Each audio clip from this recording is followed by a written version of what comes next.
Hey there, welcome back to Breakfast All Day. We've talked about a lot of great movies this week, and now we're going to talk about The Dirt.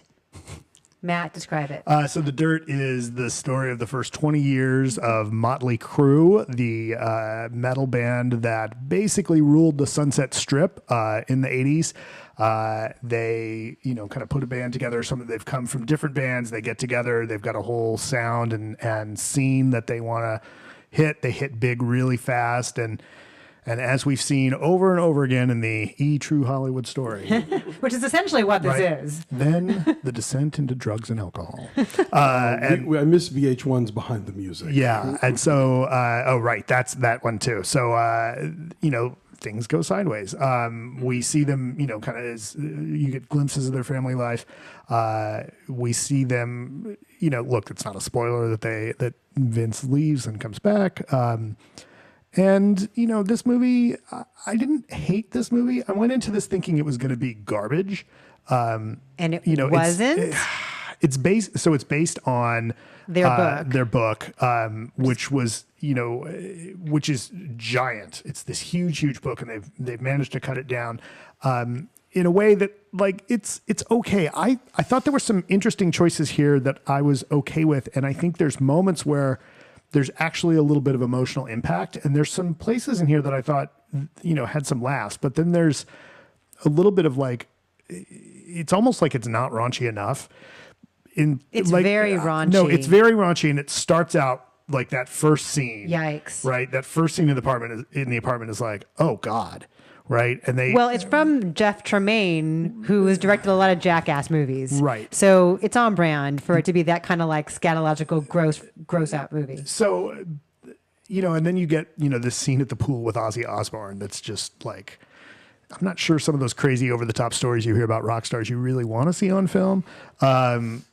But again, that's the Jackass part of the stuff he's doing. Right. But then I found like the scene where Vince Neil's in the hospital room with his daughter. I was like, and then later you see him kind of, talking to the rest of the band about that. Like that kind of worked for me. It is really tough to make the tonal and emotional swings that Jeff Tremaine tries to make. He's not up for that task, and most directors would not be, and especially in this setting where it's trying to reinforce all the cliches about a band like Mötley Crüe. Basically, Alonso, this is like Jersey Boys, like a really raunchy version of Jersey Boys, where each of them takes a turn at talking to the camera and saying, "Look, that's not the way it went down. Here's how it really went down." Yeah, I didn't see this yet, but when I heard about the perspective, my first thought was Jersey Boys, which the thing they abandoned very quickly in that movie. But after hearing Winter Mitchell describe this on Pop Rocket this week. My takeaway is it sounds like Decline of Western Civilization 2 as filtered through Rock of Ages. Oh, it's not nearly as bad as Rock of Ages. Oh, okay. Oh, no.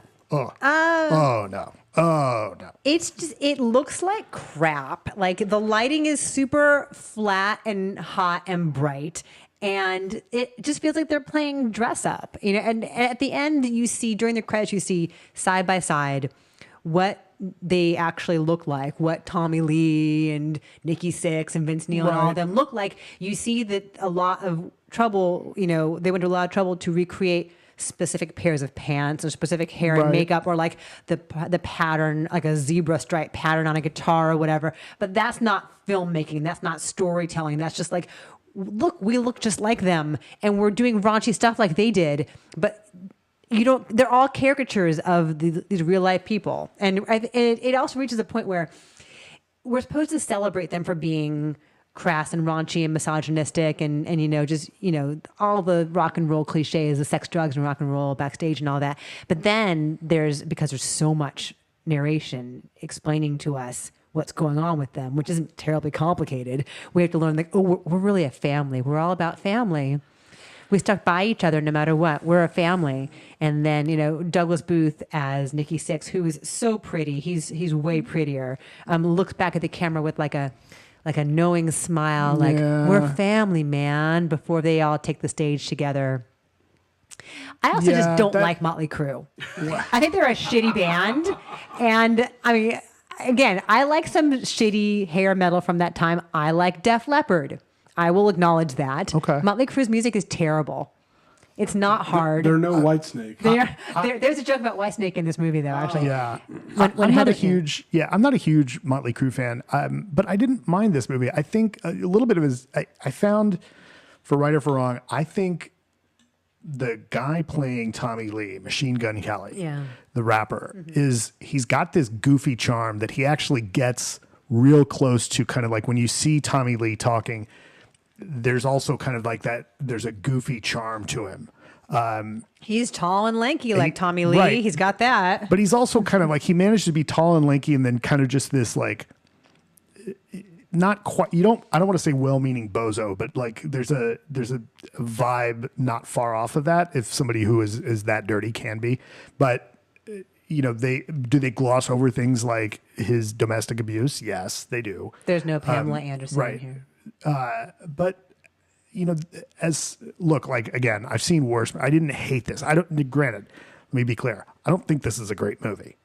It's not. But I didn't think it was unwatchable. Like, borderline, yeah. Look, again, if you like Mötley Crüe and you want to get a glimpse, or a recreation or have a kind of idea of like what it was like, and you're not looking for the hard hitting kind of truth and warts and all story, then you're going to be okay with this. You're actually going to enjoy this. But if you're looking, very shallow. But if you're looking for something that's like the untold story or like gives you really deep insight into them, I don't know that you get a lot of that, although I do find it interesting, like some of the early conversations that they have, especially when Nikki Sixx says, look, like the punks are doing this minimalist thing, so we're going to go in the opposite direction and we're going to give people a show. And we're like, there was a specific like plan as to why they had that look the way they were doing. And I thought that was kind of intriguing. Like, I was like, oh, all right. Is it fun trash? No. I thought it was kind of fun trash. I guess that's, yeah. I like fun trash. I do. This is not that. Also, like every single woman is a naked, fuckable piece of meat. True. Except for Heather Locklear, who gets to keep her clothes on. Yes, you're right. And again, like, is that an accurate reflection of who these guys were then? Yeah, probably. I don't doubt that it was actually like that. But then don't turn around to me and say, we're all about family. We love each other, man. What we're doing is important. Like... No, seriously. Like they want us to actually care. I don't think they thought what they were doing was important. Well, I don't know. They do think that. I mean, and there's a title card at the end saying Mötley Crüe stayed together until 2015 until they played their final show. And then you see footage of their final show. Okay. Part of the problem is that they are all still alive and they're all producers on this. Oh yeah, absolutely. I mean, this movie, well, right? Like that's the thing is, I went into this like, oh, they know this. They know this story. They had sign off. Like, okay, but here's the question: is it better or worse than Bohemian Rhapsody? I was just thinking that to myself before you posed that question. I think I'd rather watch Bohemian Rhapsody if only to listen to Queen. To listen to Queen and only for the Live Aid scene. Okay. All right. But it is kind of like that thing like. Everyone forgets that Walk Hard exists because this hits all the music, all the music biopic cliches with like narrating what's going on. Like, we lived a block up from the Whiskey Go-Go and our apartment was the place to be. The cops came so many times they had to nail the door shut. So we went in the window. Everybody came in the window. I mean, it is explaining to you things that you are seeing on screen. This is not a very complicated script here. Again, do you want a complicated script in your Mötley Crüe biopic?